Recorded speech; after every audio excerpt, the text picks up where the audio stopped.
Hello dear learners. In this module we will discuss in detail about the retailers. So after completion of this module we will be able to define retailer, classify retailer, state various functions of retailers and understand services provided by retailer to wholesaler, manufacturer and consumer. So let's see what is meant by retailer. Basically retailer acts as an intermediator between wholesaler and actual consumer or customer.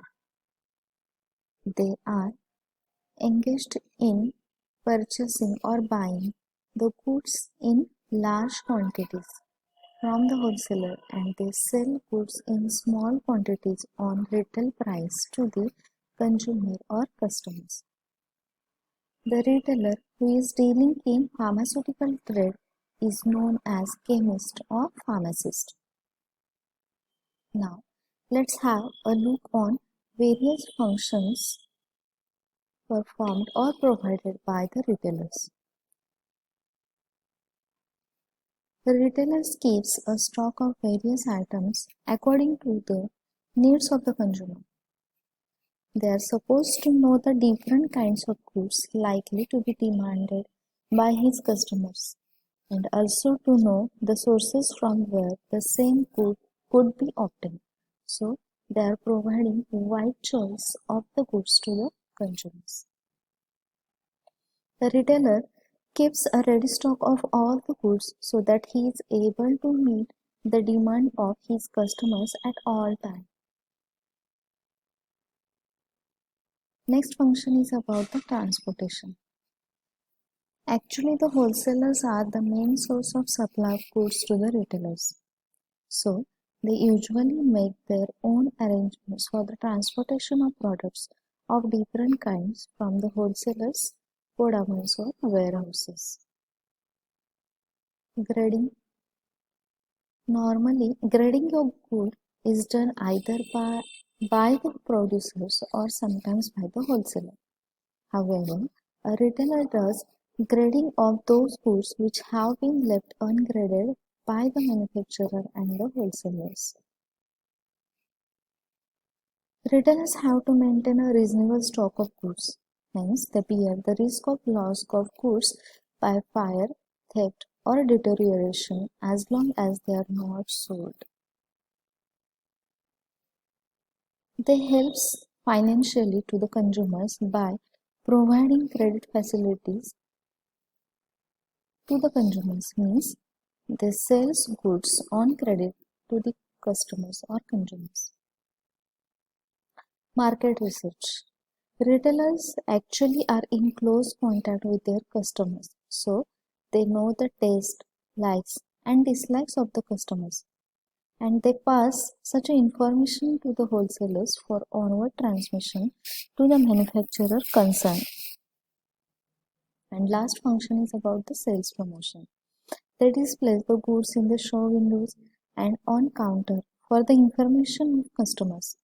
Thus, a retailer helps to the wholesaler as well as to the manufacturer to promote the sale of goods manufactured by a particular manufacturer who has launched the sale promotion campaign. Now, let's have a look on services provided by the retailer to producer or wholesaler. We already discussed about the functions of the retailer. So, which service provided by the retailer to the producer? First is about they provide the market information as they knows the likes and dislikes of the customers. Second, they help in the sales promotion by doing the job of the advertisement by displaying the goods on the show windows or on the counter. Second, services provided to the society or consumer. The retailers maintain a ready stock of goods. Hence, they provide a wide choice. Also, every stock available at any time to the customer or consumer. Retailers provide a free home delivery services to the consumer. They helps to the consumer financially by providing credit facility, means they sells their goods on credit to the consumer. Retailers maintain a stock with the different varieties of the goods so that customer has a wide choice.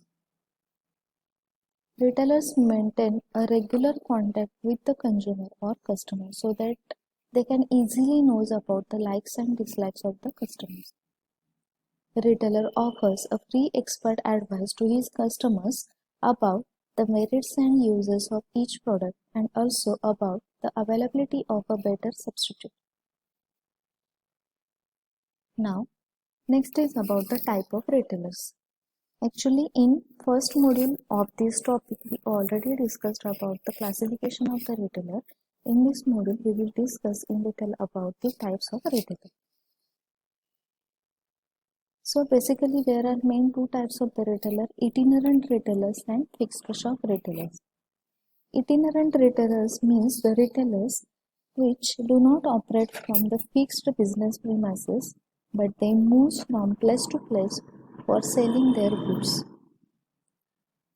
And they generally work with a very small capital investment, and they mainly deal in low priced commodities of daily use. They are subclassified into first hawkers and peddlers, or these are the examples of the itinerant retailer: hawker, peddlers, street traders, and market trader. Hawker peddlers means, by observing the picture we can easily understand what is meant by hawkers peddlers. They move from door to door in a residential locality to sell their goods. The goods sold by them are generally small and cheap, such as vegetables, food, toys, household articles, etc. Street traders.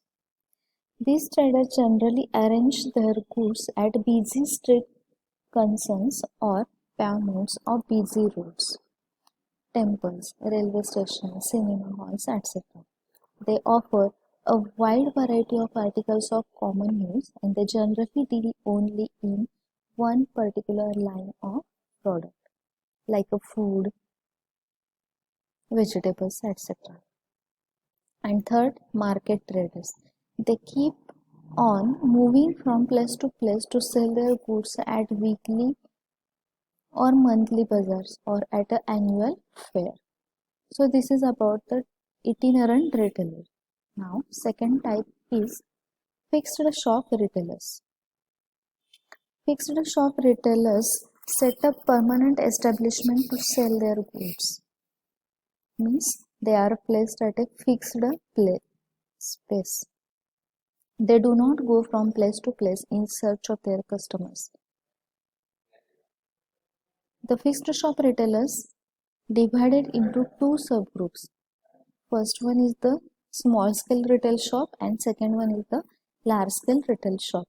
In this module, we are going to discuss only about the small scale retail shop.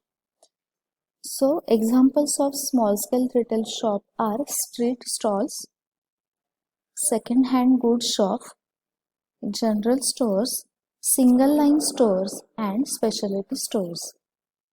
What is meant by street stalls? Street stalls usually are located at a street crossing or in the main street. It may take the form of a stand with a table or platform which may be used for keeping the goods. Mostly inexpensive articles such as toys, fountain pens, ball pen, etc. are sold at these stalls. Second-hand goods, as the term itself indicates, they deal only in second-hand or used goods such as clothes, books, furniture, etc. The owners of such a shops collect their ware at a private or public auctions or by striking direct bargaining with householders. Third, about general stores. General stores, they are generally set up residential areas. They are stocked with all kind of products needed by the local residential in the course of their day-to-day life. They are a great boon to the consumer, particularly to those who are living in far-flung colonies. In their absence, the consumers would have to run to the central market for such a minor purchases such as toothpaste, toilet soap, shoes, laces, etc. They are usually owned and managed by a single individual. Next type is single line stores and specialty store. Single line stores specializes in selling only a particular kind of a item. We can take pharmacy as an example of a single line store, as they are busy only in selling of the medicines. And last one is specialty stores. Specialty stores, these retail agencies are a specialist from a single line stores. They specializes not in the products of a particular line but only one product of a certain line. For example, selling of only children garments or men garments or women garments instead of selling ready-made garments of all categories of customers. So this is all about the types or examples of small scale retail shop. In next module, we will discuss about the large scale retail shop. Thank you and happy learning.